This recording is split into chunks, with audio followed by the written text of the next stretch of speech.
Olá pessoal do canal Odonto Legal, tudo bem? Hoje eu vou resolver a prova que foi cancelada da Polícia Civil de Roraima para o cargo de odontologista. Claro que eu vou resolver as questões específicas de odontologia legal, que é a minha área. Bom, como a banca, a VUNESP, ela não liberou um gabarito, então eu vou mostrar para vocês aqui um gabarito extraoficial, que é o gabarito que eu fiz. Eu vou comentar algumas questões e vou dar a resposta. Vamos lá então? Eu fiz uma apresentação, quero mostrar para vocês.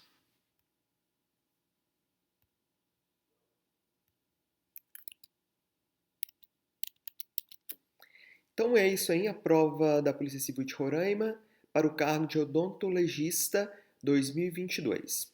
Sou o professor Geraldo Miranda e você está no canal Odonto Legal. Já aproveita, dá seu like aí, compartilha, que isso é muito importante para a gente. Também ative as notificações para não perder nada de odontologia legal. Bom, então vamos começar a primeira questão de odontologia legal. O bom dessa prova é que ele dividiu as questões em tópicos. Então a primeira questão é a questão 21, que fala assim, de acordo com o Código de Ética Odontológico, na verdade é ética odontológica, tá? Veio errado aí na prova. É português. E a resolução número 118, que é a resolução do Código de Ética do Conselho Federal de Odontologia, é dever fundamental do cirurgião dentista. Letra A, guardar o segredo profissional. Gente, presta muita atenção, porque guardar o segredo, não existe isso. O que tem no código é guardar o sigilo, que é um direito, e resguardar o sigilo, que é um dever. Então presta muita atenção quanto a isso, que isso cai demais. Então não é a resposta é a letra B, zelar pela saúde e pela dignidade do paciente. A letra C, a letra D e a letra E são direitos. Como ele pede um dever, então resposta realmente é a letra B. 22. Quanto ao código de ética odontológica, né? Escreveu de novo, errado. Não é odontológico, é odontológica. Poderá se constituir uma infração ética exercer função de perito quando... Bom, isso aqui está disciplinado lá no artigo 10º, inciso 8º do Código de Ética, e a resposta é uma infração ética quando a parte interessada for cônjuge, por isso a resposta é a letra D. Tá? Presta muita atenção nessa letra E, que é parente até o segundo grau, tá bem? Não o terceiro, como está aí. E a 23 já está a resposta aí, mas é tão fácil que nem precisava. São considerados documentos odontolegais da forma de relatório, o auto e o laudo. Nós já falamos bastante isso, tem tudo isso no meu curso de odontologia legal para concurso, tá? Lá eu falo muito claro isso, que o auto é aquele que é ditado ao escrivão em frente de testemunhas e o laudo é quando o próprio perito digita o seu documento. Tá? Então, resposta letra C. 24. É considerada a parte mais importante de um parecer odontolegal. Bom, o parecer, como vocês sabem, também tem estudo lá no curso. O parecer ele não tem a descrição. Por isso que o Van Hel, no livro dele, ele diz que a parte mais importante de um parecer é a discussão. Por isso que a resposta é a letra C. 25. No que concerne à emissão de atestados odontológicos pelos profissionais cirurgiões dentistas, pode-se afirmar que, bom, ele não entrou na polêmica que alguns autores falam que é falsidade de atestado médico ou falsidade ideológica. Então ele não entra nesse assunto e a resposta é muito fácil porque quando falso constitui um crime, ele não especifica qual crime é, bem como uma infração ética. Com certeza é uma infração ética. Então a resposta é letra D. 26. Em perícias odontológicas realizadas em fórum civil, os exames de competência legal do odontologista são... Aqui, pessoal, ele tirou essa questão do livro do Moacir da Silva, porque lá o professor Moacir da Silva, ele divide as perícias éticas, trabalhistas, criminais e as de fórum civil. Então, as de fórum civil, ele trouxe aqui na letra B, que é a estimativa de idade em crianças para fins de adoção e ressarcimento de danos. Né? Pagamento, dinheiro, tudo que envolver dinheiro, gente, é civil. Lembrando que aqui ele fala crianças para fins de adoção, porque se fosse menores infratores, seria área criminal. 27. O conjunto de documentos odontológicos padronizados, ordenados e concisos, destinados ao registro dos cuidados prestados ao paciente é denominado? Muito fácil também. Esse aqui, esse dossiê relativo ao paciente, tudo isso é composto pelo prontuário. Então, o prontuário é o conjunto de todos esses documentos. Resposta, então, letra A. Mais uma de odonto legal, são exemplos de perícia odontológicas realizadas em âmbito penal ou criminal, também já falei. A resposta aqui é a letra B, que é a identificação humana e o corpo de delito de lesão corporal. Isso é criminal, tá bom? Agora as questões de traumato. Questão 29.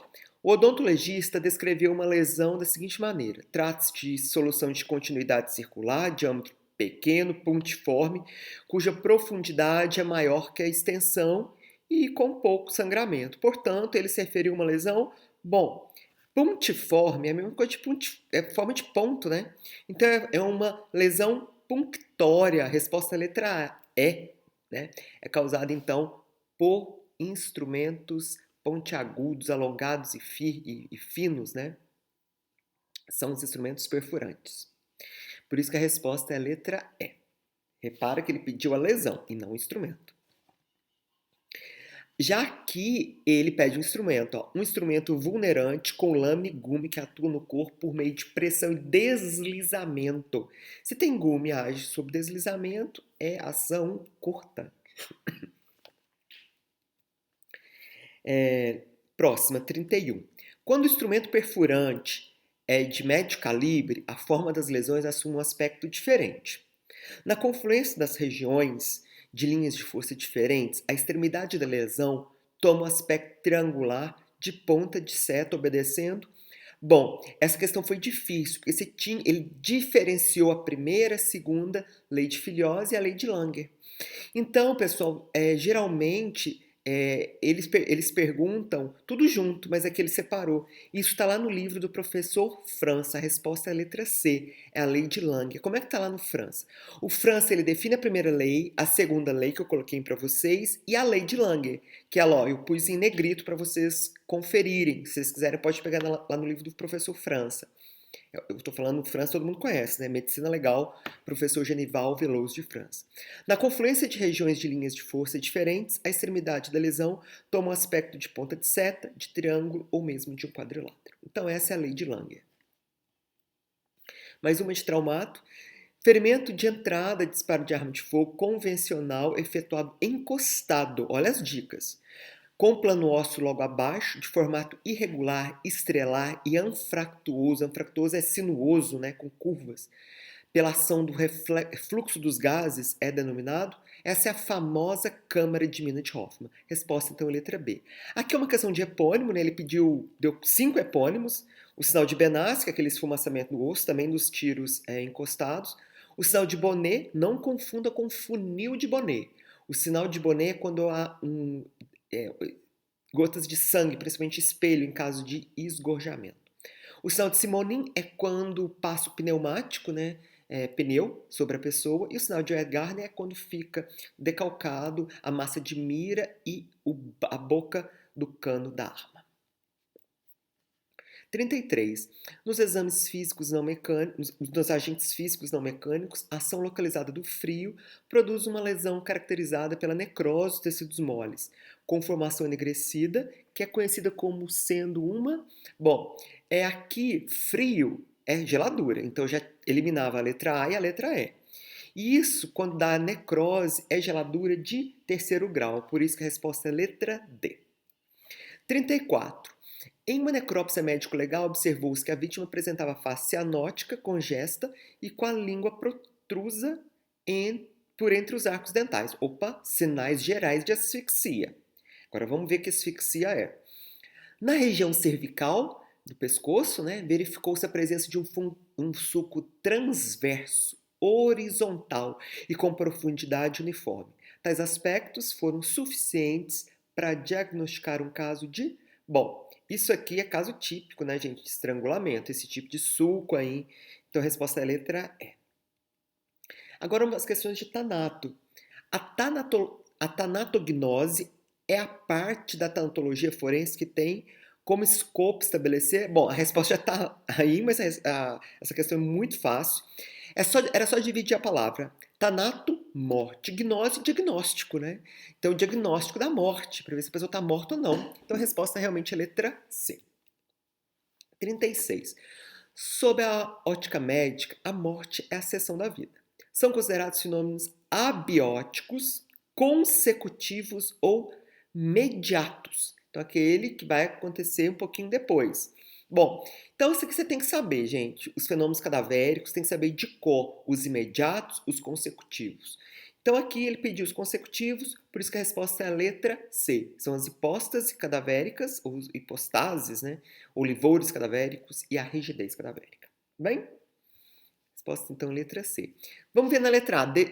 Perda de consciência é imediato. Cessão da atividade cerebral e ausência de pulso também é imediato. Letra D. Perda da sensibilidade imediato. Cessão da atividade cerebral é imediato. E desidratação cadavérica é imediato ou consecutivo. Mas a letra E, né? Cessão da atividade cerebral é imediata. Então, realmente a resposta é a letra C. A dissolução pútrida do cadáver evolui para uma fase em que os ossos ficam inicialmente presos apenas por alguns ligamentos e posteriormente livres dos ligamentos, caracterizando a marcha da putrefação no período. Bom, aqui já está na esqueletização. Se os ossos, né, já ficam à mostra, realmente esqueletização. Bem?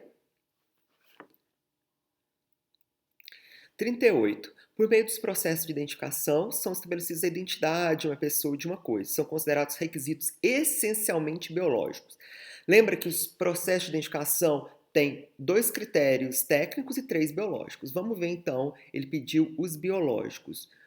Resposta, então, letra B, né? Letra B, unicidade, imutabilidade e perenidade são biológicos. A praticacidade que ele colocou aqui e a classificabilidade são técnicos. 39. É definido como sendo o estudo de todas as fases que passa o ser humano após a sua morte, da destruição ou de conservação. Isso é a tafonomia. Essa definição está lá no livro do França, eu trouxe aqui para vocês. Ó. Como é que fala lá no livro dele?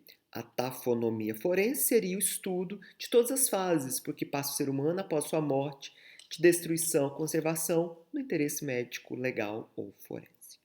Agora a gente vai estudar 40, também uma questão de Tanato. A supressão do oxigênio celular impede a formação do ATP, a formação de actinomiosina e a glicólise anaeróbica com consequente formação de ácido lático. Trata-se de um fenômeno abiótico físico-químico denominado...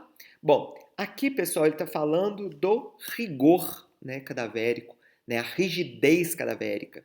Realmente, esse fenômeno que causa o enrijecimento dos músculos do corpo. Bem? 41. Agora as questões de antropologia. A mandíbula apresenta elementos técnicos importantes para a determinação do sexo. São parâmetros quantitativos de uma mandíbula tipicamente feminina. Então, o côndilo mandibular, como é que ele vai ser? Discreto. E rugosidades das inserções musculares ásperas? Não. Né? A mulher, como ela tem menos músculo, os ossos, né, são mais discretos, são mais planos. Por isso que a resposta é a letra B. Então, o côndilo é mais discreto e a rugosidade das inserções musculares planas. 42. O odontologista desempenha um papel muito importante no estudo da antropologia forense. Em geral, são peças ósseas adultas utilizadas preferencialmente para a determinação de sexo. Questão muito fácil. Sexo, todo mundo sabe que o melhor osso é a pelve. E para estatura é o fêmur, o osso longo. Então, resposta letra A. 43. Em relação aos exames de estimativa de idade pelos dentes em ossadas, é correto afirmar. Essa 43, pessoal, é o seguinte, para a gente dar estimativa de idade, depende se a gente vai analisar a erupção dentária, que aí eu vou usar um técnico, um exame clínico, né? Eu vou examinar a boca, ou se eu vou estudar mineralização, aí eu vou estudar a radiografia, que eu preciso ver como é que está o dente. Por isso que a resposta é a letra E. Tá? Todas as outras aqui, ó, são alternativas incorretas. Eu não vou ficar comentando todas, porque senão ninguém ia dar conta de ver o meu vídeo do YouTube, que fica muito longo. Não esquece, se estiver interessado em fazer qualquer concurso de odontologista, Entra lá no meu site, odontologialegal.com, e acessa o meu curso de Odontologia Legal para concursos, tem tudo isso lá. Agora 44. Quanto à reconstrução facial forense, pode-se afirmar que adoro reconstrução facial foi o tema do meu doutorado, então essa questão cai uma questão muito fácil.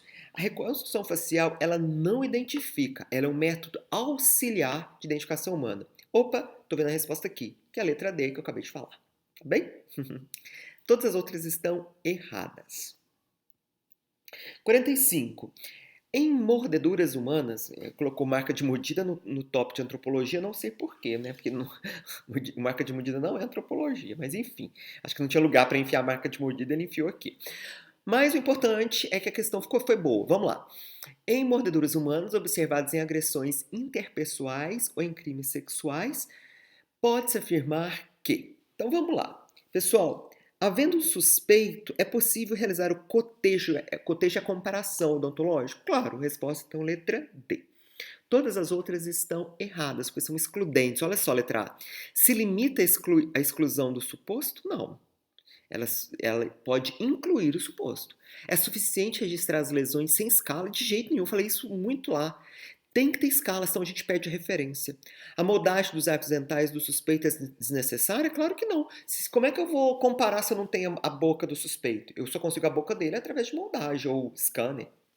E letra E, para a sua análise, é imperioso ter uma suspeita? Não. Já fiz muito caso que não tinha suspeito ainda. Primeiro tem que identificar se é uma marca de mordida ou não. 46 já estão aqui a resposta, né?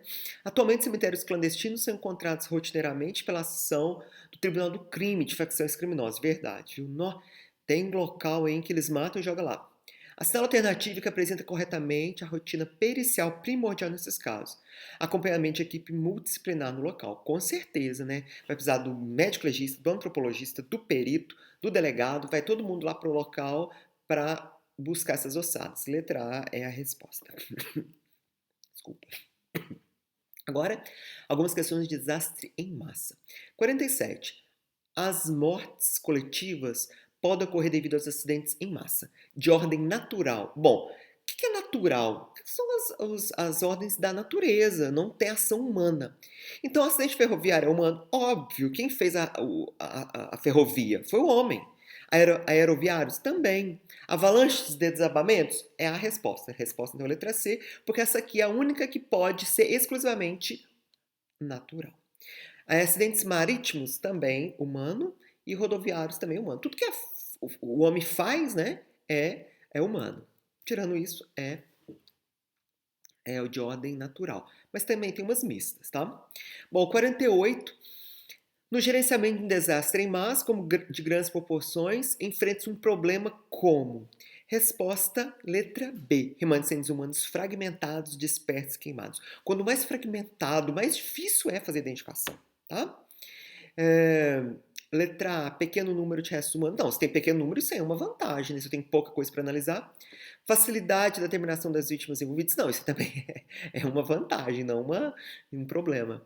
Facilidade para obter dados médicos, odontológicos. Também é uma facilidade, não é problema. Uma questão muito fácil, né, gente? Agilidade nas comunicações entre as equipes envolvidas. Também é uma... Desculpa. É uma facilidade, né? Não um problema. Como eu já falei para vocês, gente, as questões da VUNESP são questões diretas, muito tranquilas. 49. Em conformidade com o protocolo de identificação de vítimas preconizado pelo Interpol DVI, são considerados métodos secundários de identificação humana na ocorrência de acidentes em massa. Bom, questão muito fácil também, porque eu estou cansado de falar os métodos primários, que é a odontologia, o DNA e a PAP, e os métodos secundários, que são os informes médicos, antropológicos, as tatuagens, os documentos utilizados, os pertences, né, encontrados com a vítima. Então, resposta é a letra E, informes médicos e as tatuagens. 50. Nas identificações odontológicas envolvendo grande número de vítimas fragmentadas e carbonizadas, pode-se afirmar que... Bom, a 50, a resposta é a letra C. Os exames imaginológicos são de extrema importância. Óbvio, né? Os exames de imagem, eles são muito importantes, porque eu uso para comparar o antes e o depois. Então, eles são muito importante sim, resposta letra C. Tá? Todas as outras aí é sem cabimento, tá bom? Bom, agora vamos às questões de lesão corporal. Gente, lesão corporal, dica que eu dou para vocês é decore o artigo 129 do Código Penal Brasileiro. Se você conseguir decorar, e aqui ó, você já conseguir fazer várias questões de lesão corporal. Então vamos essa 51. De acordo com a interpretação e a doutrina médico-odonto-legal, as lesões corporais de natureza leve são inseridas no caput do artigo 129. Tá? O caput, que define lesão corporal, é a lesão corporal leve. O parágrafo primeiro do 129 é a grave e o parágrafo segundo da 129 é a gravíssima. E o parágrafo terceiro é a lesão corporal seguida de morte. Tá? Então, se você soubesse isso que eu acabei de falar, você já conseguia fazer a 52. Em odontologia legal, pode-se citar as seguintes lesões corporais consideradas agravantes da lesão corporal grave. Então, você tem que saber os 4 incisos do parágrafo 2º do artigo 129. Então, quais são eles? Incapacidade de preocupações habituais por mais de 30 dias, é o inciso 1º. O artigo 2º é o perigo de vida. O terceiro, debilidade permanente, membro, sentido ou função. E o quarto, aceleração para o parto. Só procurar aí. Resposta, então, letra B. Perigo de vida e debilidade permanente são lesões corporais graves. 53. Após ser atingido por um soco, indivíduo adulto jovem, do sexo masculino, com cavidade bucal em bom estado de higiene e conservação. Olha a importância disso. É o que ele está falando aqui? É o estado anterior. Nas lesões corporais, nós pegamos o paciente e comparamos ele mesmo antes e depois do acidente ou da agressão. Com todos os dentes presentes, ó, e íntegros. Isso é importante. Então, todos os dentes rígidos. Teve a perda de todos os dentes molares inferiores do hemiarco dental direito. Dessa forma, sob a ótica odontolegal do artigo 129 do Código Penal, poderá caracterizar uma lesão corporal de natureza grave quando ocorre. O que aconteceu aqui? O que vocês acham? Perdeu todos os molares. Ele vai ter dificuldade de mastigação, não vai? Então, a função mastigatória vai ter uma debilidade, vai estar enfraquecida. Então, resposta é a letra C. Ele já deu a dica, ele falou aqui, ó, de natureza grave. Enfermidade incurável é gravíssima, deformidade permanente é gravíssima, incapacidade permanente para o trabalho e perda em utilização do membro função é gravíssima, porque está no parágrafo 2º do artigo 129. Pessoal, se vocês já soubessem isso, como eu falei no início, decorar o artigo 129, você já conseguia fazer essas 3 questões de lesão corporal. 54. Os exames de corpo de delito odontológico de lesões corporais realizados em indivíduos presos sob a tutela do Estado são denominados exames cautelares. Por quê? Porque o preso ele está sob a cautela do Estado, tá bom? 55. Os exames de responsabilidade profissional para um suposto erro odontológico podem ser analisados em âmbito, também fácil essa questão, penal, civil e ética. Essas esferas, elas são independentes. Tem uma pequena associação entre a penal e a civil, mas não vamos entrar nisso não, ele nem entrou nisso. Isso é muito importante. Eu, por exemplo, já fiz processo em que o paciente processou o dentista na penal, foi lá na delegacia, foi lá no CRO e fez uma denúncia e na civil para pedir dinheiro, tá bom? Então, realmente, a resposta é a letra B.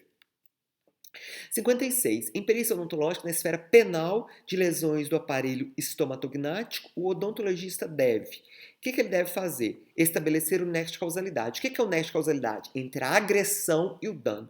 Foi aquele ato que causou aquele dano? Então tem nexo de causalidade. Isso que é o nexo de causalidade. Tá bom?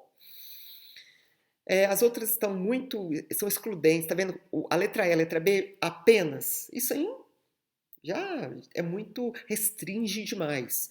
Letra D, considerar a relação subjetiva com a gente. Quer dizer que eu preciso saber se ele gostava ou não gostava. Não, o perito não analisa relações subjetivas. Considerar apenas o lapso temporal? Não, apenas. Olha para você ver, qualquer questão muito fácil, porque a letra A, a letra B e a letra D, ele usa essa palavra apenas que restringe muito. Agora, algumas questões de noções de genética forense. Em locais de crime, vestígios biológicos são rotineiramente coletados pelo perito criminal para a tentativa de se obter a prova técnico-pericial por meio do DNA forense. Com relação ao armazenamento de material coletado, assinale a alternativa correta. Essa questão também é muito intuitiva. Então vamos lá. Letra A. Material sangue seco deve ser preservado sob refrigeração? Não. Material seco é temperatura ambiente. Material de esperma seco deve ser preservado sob refrigeração? Não. Ambiente. Dentes e ossos secos devem ser preservados sob refrigeração? Também não. Letra D. Líquidos corporais de cadáver frescos devem ser preservados sob refrigeração? Sim, senão estraga, né? Porque quando o negócio está úmido, ele dá muito mofo, né? Bactéria, degrada o DNA. Então tem que deixar sob refrigeração. Tecidos moles em cadáver devem ser preservados em local seco de forma alguma. São vai o quê? Vai entrar em putrefação, vai estragar, né? 58. Considera-se na genética forense como sendo inibidor da técnica de amplificação da PCR? Gente, a resposta é tanino. Tanino é um corante, realmente ele é um inibidor, tá? Isso está lá no livro do Rodrigo Couto. 59. Na identificação genética, pode-se afirmar que o DNA nuclear é herdado apenas da mãe? Não. Desculpa, questão muito fácil essa aqui. O DNA mitocondrial é herdado de ambos os pais? Não. Estamos cansados de saber que o DNA mitocondrial é de origem materna. Letra C. Pela herança apenas materna, inexiste recombinação durante a meiose mitocondrial? Correto, é a letra C. Gente, o DNA mitocondrial ele não tem um homólogo, então não tem como ele fazer recombinação. Letra D. No DNA do cromossomo Y há um pequeno número de polimorfismos? Pelo contrário, um grande número de polimorfismos. E letra E, marcadores de linhagem são marcadores de DNA mitocondrial e cromossomo X? Não, o cromossomo Y. Resposta realmente letra C. Por fim, a questão 60. Quanto aos exames da tentativa de estabelecimento de vínculo genético, DNA forense, correto afirmar que os microsatélites são repetições sequenciais de fragmentos curtos, correto. Né? Os microsatélites são os STR. Resposta então letra A. Né? São pequenas unidades de repetição de 2 a 6 até 10 né, repetições. Os mini satélites são repetições sequenciais de fragmentos médios? Não, são os VNTRs. Esse V significa variable, ou seja, são variáveis. Letra C, os VNTRs são segmentos longos de DNA repetidos em série? Não. Acabamos de ver que eles são repetições grandes, né? Variam de 10 até 100, então não são nem médios nem longos, como está falando a letra B e a letra C. Letra D, o RFLP são fragmentos de comprimento igual a molécula de DNA? Não.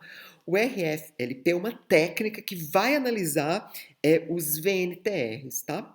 E por fim, a técnica de PCR permite ter poucas cópias de um locus específico, pelo contrário, né? Uma das vantagens da técnica é ter muitas cópias, tá bom? Pessoal, espero que tenham gostado. Fiz um vídeo bem rápido, assim, não vou comentar cada questão. Espero que tenham gostado e, como eu disse, isso é um gabarito extraoficial, só para ajudar quem vai fazer essa prova ou quem vai fazer questões da VUNESP. Espero que tenham gostado. Se gostou, dá o like aí, compartilha e se inscreve no canal. Até a próxima. Tchau, tchau.